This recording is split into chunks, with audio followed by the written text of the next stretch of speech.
Those are seagulls, folks. I don't know if you're a big seagull fan, but you know, I got to tell you, for many years I wasn't. Then I read a book called Jonathan Livingston Seagull. And for those of you who don't like to read books, now you can even buy it on DVD. And I've just got to tell you, I was stuck in a position where, just like Jonathan Livingston Seagull, I didn't want to just be a seagull. I didn't want to just exist. I wanted to soar with the eagles. I am telling you, you've got to read this story. And if you don't have the time to read the story, I guess you can listen to what I'm going to share with you right now. Because Jonathan was convinced by everyone around him that flying like an eagle was impossible.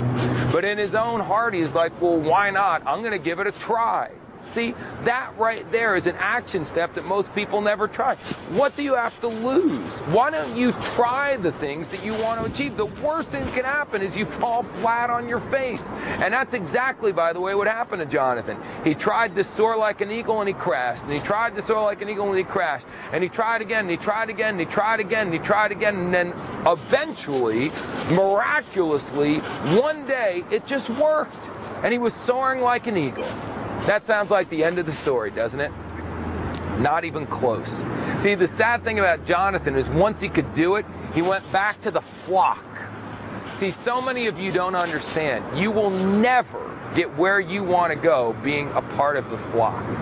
He went back to the flock and said, hey guys, I told you we can soar like eagles. And you know what they did? Of course, they jumped up and said, really? Let's all go do it, right? Nah. That's not what happened. Instead, they said, stay away from him.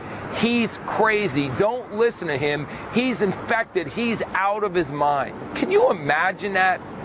Wanting something so badly for yourself, and then instead of being someone who's selfish, you go back to everyone else to enlighten them, and instead of them appreciating you, they ridicule you.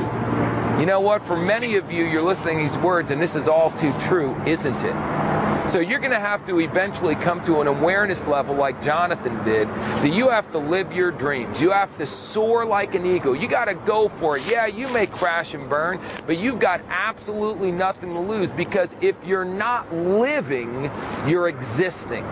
See, anyone can exist. It takes a real champion, someone with a heart, to go out and live. Go live, go fly, and if you crash and burn, so what? At least you tried to do something with your life. But once you get to where you want to get to, and if you're the type of person who's compelled to go and share it with other people, please understand that the masses will never understand what's going on. That's why they're the masses. I'm so proud of you, and I'm so thankful that you decided to plug into what we're doing to raise your thinking and your awareness above where the masses are. But you just have to understand, if everyone else was doing it, there'd be nothing special about it. If everyone had a beautiful red Lamborghini, what would be the point of having a beautiful red Lamborghini?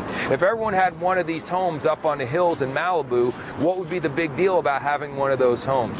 Take comfort in the fact that if you achieve something special, that it's because you really went out and exerted yourself in a way that most people aren't willing to do. And I have a big heart, and I would love to help everyone in the world, but the bottom line is people have got to be willing to help themselves. Jonathan Livingston Seagull. It's a great book. You should read it. That's my interpretation.